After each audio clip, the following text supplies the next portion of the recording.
ওয়া আনা মাআকুম মিনাশ শাহিদিন।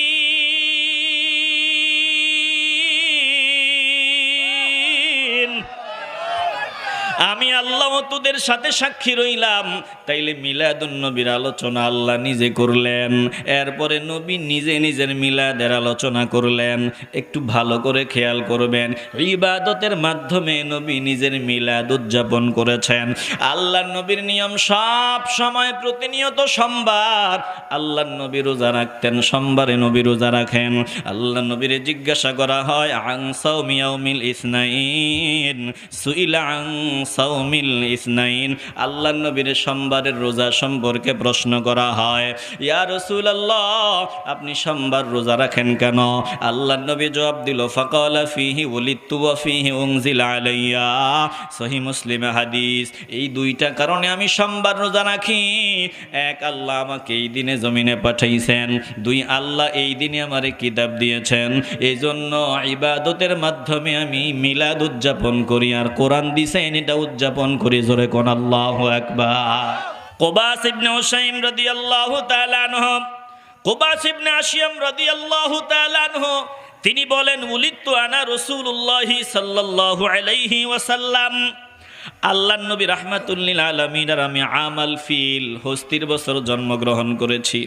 এবার ওসমান জিন্নুরাইন প্রশ্ন করলেন, আনতা আকবারু রাসূলুল্লাহি সাল্লাল্লাহু আলাইহি ওয়াসাল্লাম, আপনি বড় নাকি আল্লাহর নবী বড়?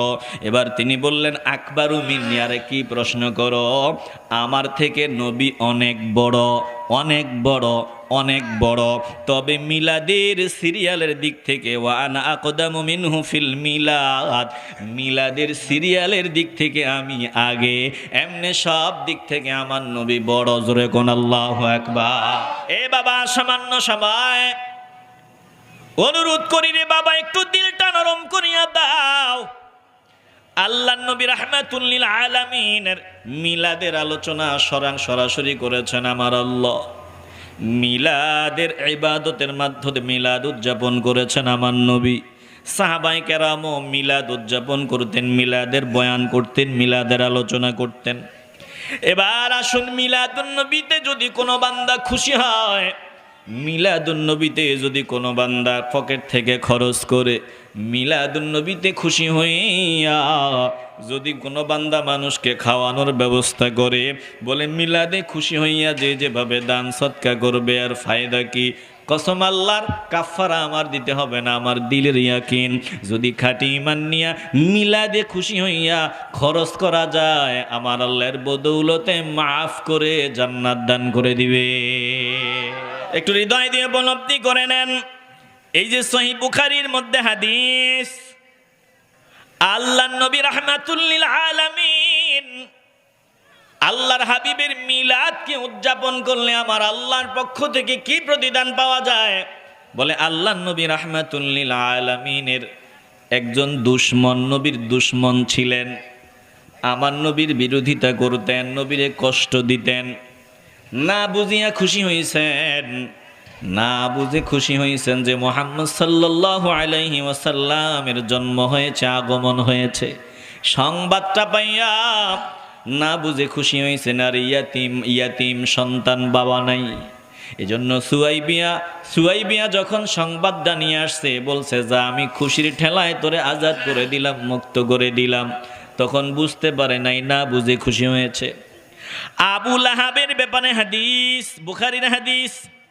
আবু লাহাবের ইন্তেকালের পর, ফালাম্মা মাতা আবু লাহাবিন উরিয়াহু বাদু আহলিহি বিশাররি হিবা। আবু লাহাবের ইন্তেকালের পর তার পরিবারের একজনকে তাকে স্বপ্নে দেখানো হলো। বলে পরিবারের একজনকে, ইবনে আব্বাস রাদিয়াল্লাহু তাআলা আনহুকে স্বপ্নে দেখানো হলো। ইবনু আব্বাস আবু লাহাবকে স্বপ্নে দেখার পর ডাক দিয়া বললেন, ক্বালা লাহু মাযা লাকিতা। রে আবু লাহাব, বল বল বল, আল্লাহ তোর সাথে কেমন আচরণ করেছে, তোর কি অবস্থা? ক্বালা আবু লাহাবিন লাম আলকা বা'দাকুম গায়রা আন্নী সুকিতু ফি হাযিহি বিইতাকাতি সুয়াইবা। আবু লাহাব ডাক দিয়া বলে, শুনিয়া লও, আমার অবস্থা ভালো না। আমি অত্যন্ত কষ্টের মধ্যে আছি, তবে প্রতি সোমবার আমাকে পান করানো হয়, প্রতি সোমবার আমাকে পান করানো হয়। ওই মুহূর্তটা যখন আসে, বলে প্রতি সোমবার সুয়াইবিয়াকে আমি আজাদ করে দেওয়ার কারণে, মুক্ত করে দেওয়ার কারণে, নবীর আগমনের কথা শুনিয়া খুশি হওয়ার কারণে আমাকে পান করানো হয়। তাইলে বলেন তো, ঈমান আনে নাই, সারা জীবন নবীর দুশমনি করেছে, এমন বান্দাকেও যদি নবীর আগমনে খুশি হওয়ার কারণে আল্লাহ প্রতিদান দিতে পারে, আলহামদুলিল্লাহ। আমরা ঈমান নিয়ে যদি আল্লাহর নবীর আগমনে খুশি হতে পারি, ঈমান নিয়ে যদি নবীর আগমনে খরচ করতে পারি, খুশি উদযাপন করতে পারি, নিঃসন্দেহে যিনি আমাদেরকে মাফ করে জান্নাত দিতে পারেন, বলেন তিনি কে? হৃদয় দিয়ে উপলব্ধি করে নেন, আল্লাহর নবী রাহমাতুল লিল আলামিনের আগমনের দিন আমাদের জন্য আনন্দের দিন। আল্লাহর নবীর আগমনের দিন আমাদের জন্য আগমনের দিন। অনেক ভাই বলেন, আগমনের দিন যদি আনন্দের দিন হয়, নবীর ওফাতের দিন তো কান্নার দিন হবে। সাহাবায়ে কেরাম প্র্যাকটিস করতে চায়, আল্লাহর নবী ডাক নিয়ে বলেন, না না না, আইয়ুকুম মিসলি, তোমাদের কে আছো আমি নবীর মতো, আমার মতো তোমরা কেউ না। বলে, আমার সাথে আমার রবের এমন সম্পর্ক, আমার রব আমার স্পেশাল ভাবে খাওয়ায়, স্পেশাল ভাবে পান করায়, অতএব আমার মতো হওয়ার দরকার নাই, ধারাবাহিক রোজা রাখার চেষ্টা করিও না। চিল্লায় বলেন না আল্লাহু আকবার। বিরক্ত হইতেছেন? একটু হৃদয় দিয়ে উপলব্ধি করে নেবেন। তাইলে আল্লাহর নবী মানুষ, নূরের মানুষ। আল্লাহর নবী সাধারণ মানুষ না, দুনিয়ার কোনো মানুষের সাথে নবীর তুলনা চলে না। আমরা আহলে সুন্নাত ওয়াল জামাতের আকীদা, আমার নবী মানুষ, তবে এমন মানুষ অন্য কোনো মানুষের মতো না, অন্য কোনো মানুষের মতো না। আল্লাহর নবী জমিনে দাঁড়াইলে আরশ আজিম পর্যন্ত দেখতেন, মাটির নিচে কি হয় আল্লাহর নবী দেখতেন। একটু বলা যাবে না সুবহানাল্লাহ? আবার আমগো দেশ, আমগো দলে, আমগো সুন্নি জামাতের নাম বিক্রি করে চলে একদল আছে, নবীরে মুসলমানই মানতে রাজি না, বলে নবী নাকি মুসলিমই ছিলেন না। কি লেখা কয়, নবী নিজে বলছেন আল মুসলিম ও আখুল মুসলিম, এক মুসলমান আরেক মুসলমানের ভাই। তো আমিও মুসলমান, নবীও মুসলমান, তাইলে নবী ভাই হয়ে গেল, নাউজুবিল্লাহ। এই যুক্তি দিয়া কয় নবী নাকি মুসলমানই না। বেশি ভালোবাসা দেখাইতে গিয়া বাউন্ডারির বাহিরে চলে গেছে। বাউন্ডারির বাহিরে গেলে আউট, কথা কয় না? ফুটবল খেলার মধ্যে বল যদি বাহিরে চলে যায় আউট, ক্রিকেট খেলায় যদি স্টাম্প ফেটে যায় আউট, কথা কয় না? একটু সাবধানতা অবলম্বন করা লাগবে, বলার ক্ষেত্রে, চলার ক্ষেত্রে, খাওয়ার ক্ষেত্রে, সব কিছুতে একটা সীমানা, বাউন্ডারি আমাদের জন্য যিনি দিয়ে দিছেন, বলেন তিনি কে? এই বাউন্ডারির হেফাজত যারা করবে তারা মুমিন, বাউন্ডারির হেফাজত যারা করবে না তারা মুমিন হতে পারবে না। চক্ষু দিলেন আমার আল্লাহ, এই চোখ দিয়ে আমি কতটুকু দেখতে পারবো, কি দেখবো কি দেখবো না একটা বাউন্ডারি আছে। কান দিলেন আমার আল্লাহ, কান দিয়ে আমি কি শুনবো কি শুনতে পারবো না, শোনার একটা সীমারেখা আছে। পা দিলেন আমার আল্লাহ, পা দিয়ে আমি কোথায় যাব কোথায় যেতে পারবো না, সীমারেখা, বাউন্ডারি আছে। জবান দিলেন আমার আল্লাহ, জবান দিয়ে আমি কতটুকু বলবো কতটুকু বলতে পারবো না, এটারও একটা বাউন্ডারি আছে। এই বাউন্ডারির হেফাজত যারা করবে তারা মুমিন, হেফাজত যারা করবে না তারা কশিনকালেও মুমিন হতে পারে না। আল্লাহ বলেন, ওয়াল হাফিজুনা লিহুদুদিল্লাহ ওয়া বাশশিরিল মুমিনিন।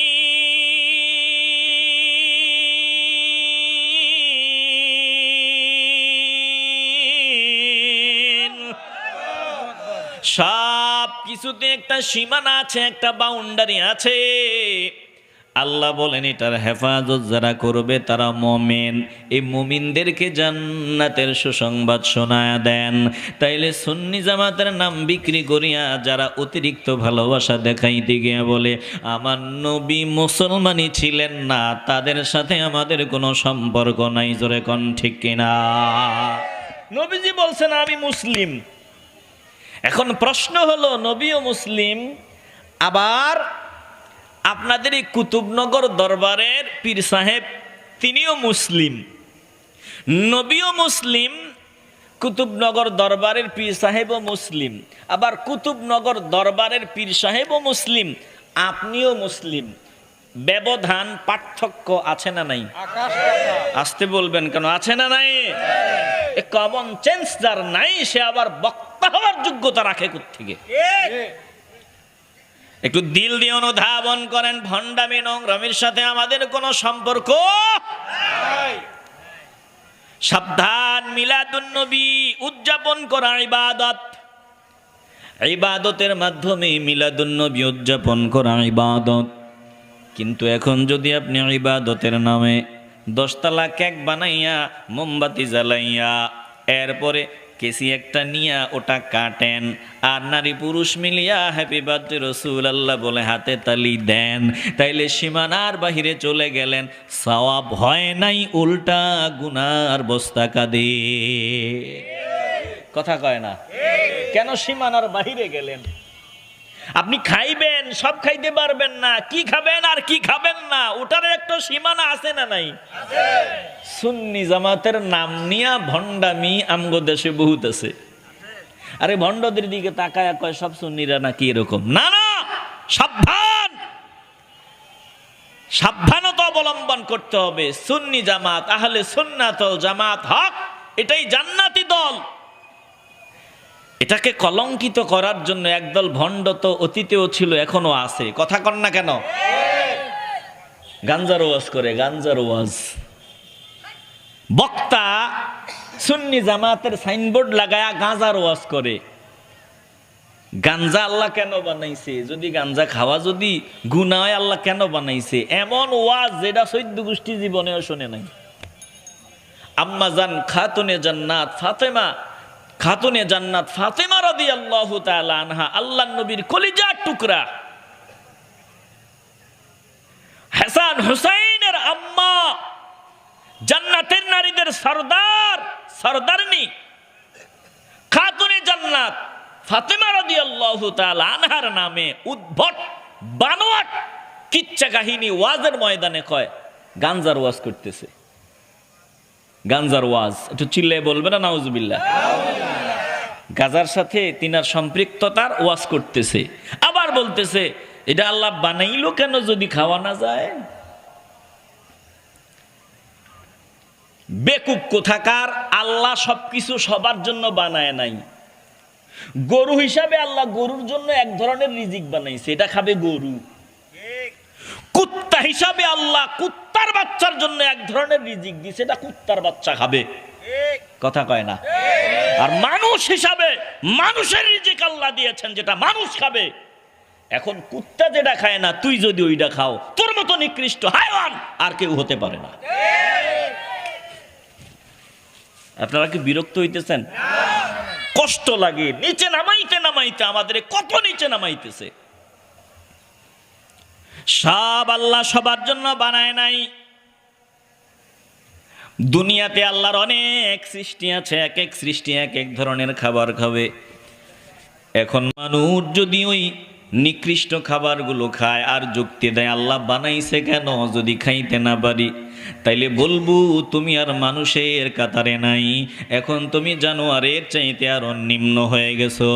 এই জমিনে এমন কিছু বান্দা আছে যে মানুষগুলো মানুষের মতো চোখ আছে, মানুষের মতো কান আছে, মানুষের মতো জবান আছে, মানুষের মতো হাত পা আছে। আল্লাহ বলেন না না না, মানুষের মতো অঙ্গ প্রত্যঙ্গ থাকলেই মানুষ হওয়া যায় না, মানুষের ঘরে জন্ম নিলেই মানুষ হওয়া যায় না, মানুষত্ব অর্জন করে মানুষ হতে হয়। বলে মানুষত্ব অর্জন করতে যদি হয় আল্লাহ নবীর গোলামির খাতায় নাম লেখাইতে হয়। যে নবীর গোলাম হয় সেই মানুষ, যে নবীর গোলাম হতে পারে নাই ওটা মানুষ হতে পারে না। জোরে কোন ঠিক কিনা?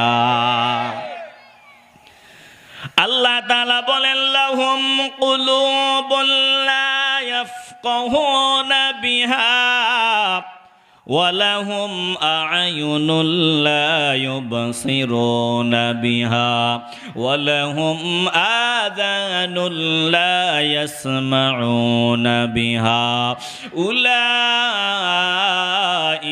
কাল আনআমি বাল হুম আদাল উলাইকা হুমুল গাফিলুন।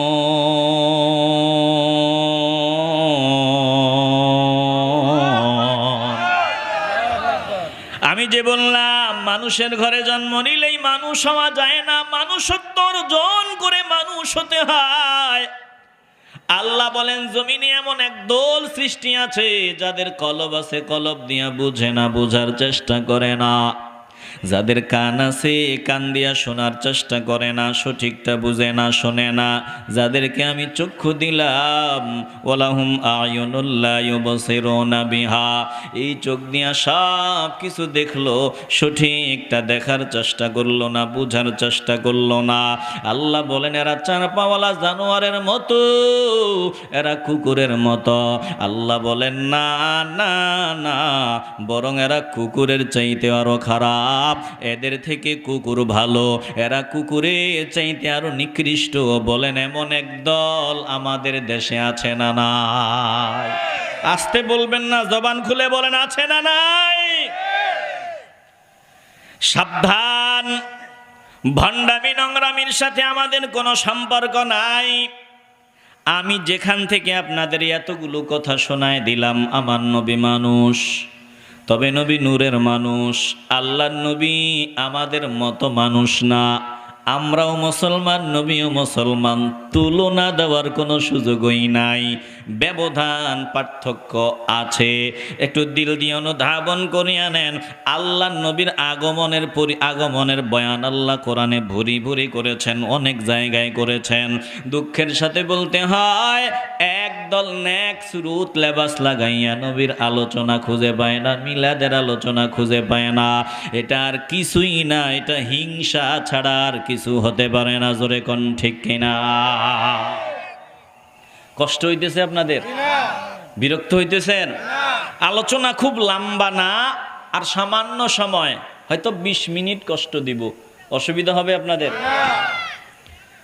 হৃদয় দিয়ে উপলব্ধি করেন। আল্লাহ বলেন শোনো, যেই নবীকে আমি তোমাদের মধ্য থেকে পাঠাইলাম, এই নবী তোমাদের কল্যাণকামী।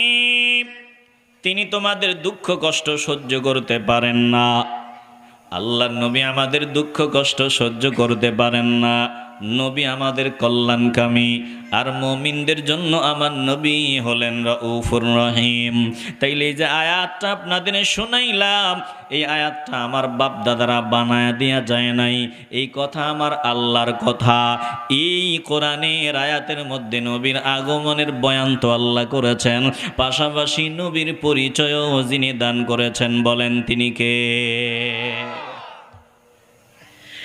এরপরে আল্লাহ তাআলা বলেন শোনো, নবীরে আমি আল্লাহ পাঠাইলাম, কি রূপে পাঠাইলাম? ওয়ামা আরসালনাকা ইল্লা রাহমাতাল লিল আলামিন।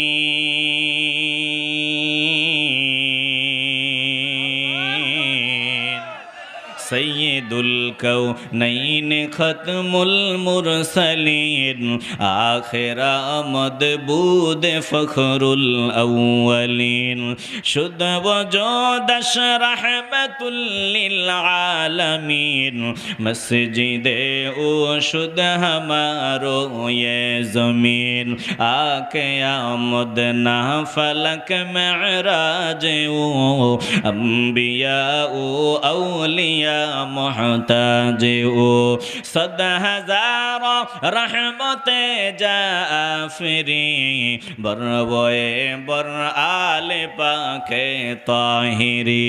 ও কুতুবনগরের মুসলমান নবীর আশিকের দল, নবীর আগমনের আলোচনা করা উত্তম ইবাদত। আল্লাহ বলেন আমার নবীকে আমি পাঠাইলাম তামাম আলামিনের জন্য রহমত, শুধুই রহমত, রহমত ছাড়া ভিন্ন কোন রূপে আমার নবীরে আমি পাঠাই নাই। আমার নবী রহমত, আমার নবী এমন রহমত যেই রহমতের খারাপ কোনো দিক নাই। আমার নবীর সব কিছুই আমাদের জন্য রহমত। নবীর আগমন রহমত, নবীর বিদায় রহমত, নবীজি রওজা মোবারকে আছেন এটাও রহমত। আমার নবী এমন রহমত যেই রহমতের খারাপ কোনো দিক নাই। আপনি আসমানের সূর্যের দিকে নজর, রহমত। এই বৃষ্টিটা না হইলে জমিনে ফল ফসল কিছুই হতো না।